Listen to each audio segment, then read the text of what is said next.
nga bannayuganda betegera okulonda abakulembeze ba gavumenti ez'ebitundu ku mutendera gwa LC yokusatu olunaku lw'enkya tutuuseko Namayumba mu disitulikiti y'e Wakiso ngeno tusanze ab'eno beekokkola abakulembeze be baalonda mu kulonda okwaliwo mu mwaka 2021 be bagamba nti balina kye bakoledde nga ne batuulidde ebisinga okubasoomooza mu kitundu kyabwe okuli enguudo embi ebbula eddagala malwaliro n'ebirala. Lola lwa disitulikiti luno oluguudo lwa disitulikiti naye financial year yino eweddeko transe financial year yino 2026 oluguudo lubi binnya byereere tebatulowoozezaako ekisanja kino nga ffe ab'e Namayumba enguudo zonna eziri mu Namayumba Town Council za disitulikiti zeevunaanyizibwako tufunye mukisa tuviiddemu awo omwaka guno oguwedde.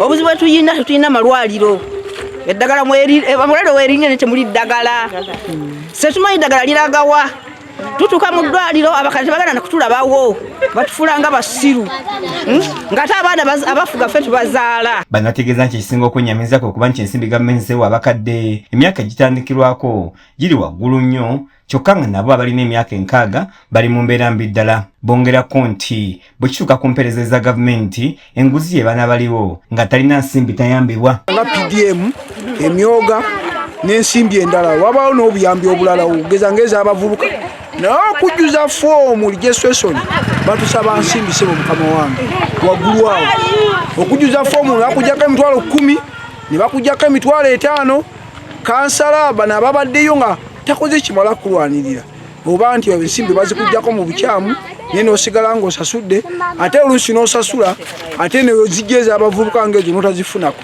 Wano Saziri Sebuufu omu ku beegwanyiza ekya mmeeya wa Namayumba Town Council asinzidde wano n'assaawo enkola y'okutalaga ekitundu kyonna okumanya ebiruma abantu era nga bw'asaba okumuwa akalulu asobole okubakolera. Abantu b'e Namayumba balina ebizibu ebiwerako naye ebizibu ki by'owulira ng'oyagala okutandikirako? Bakama bange ebizibu bye mpulira nga njagala okutandikirako ekisookera ddala kwe kutereeza Namayumba. Namayumba gye mulaba eno enguudo zaayo si nnungi. Namayumba gye mulaba eno ebyobulamu byayo si birungi.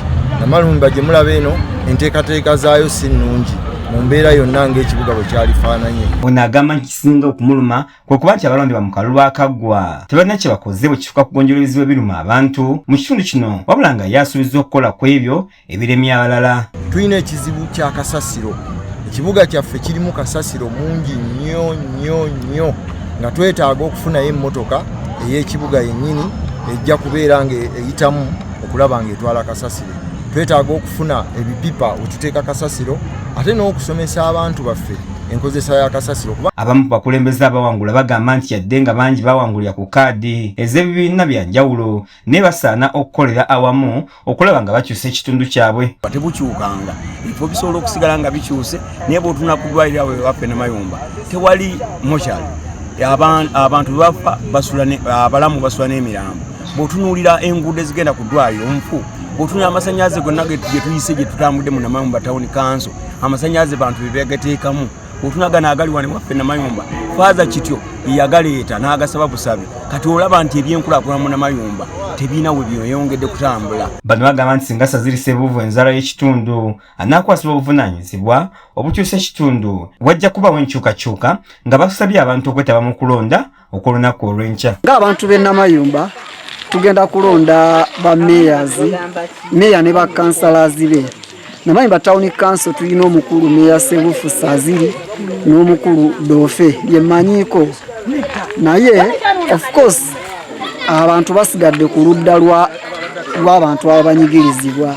Abantu basigadde nga baagala kutambula n'abo abanyigirizibwa. Honorable Sebuufu Saziri akalulu akayina mu bungi. Kiza Peter yakusakidde eggulire lino ku lwa KSTV Agalero.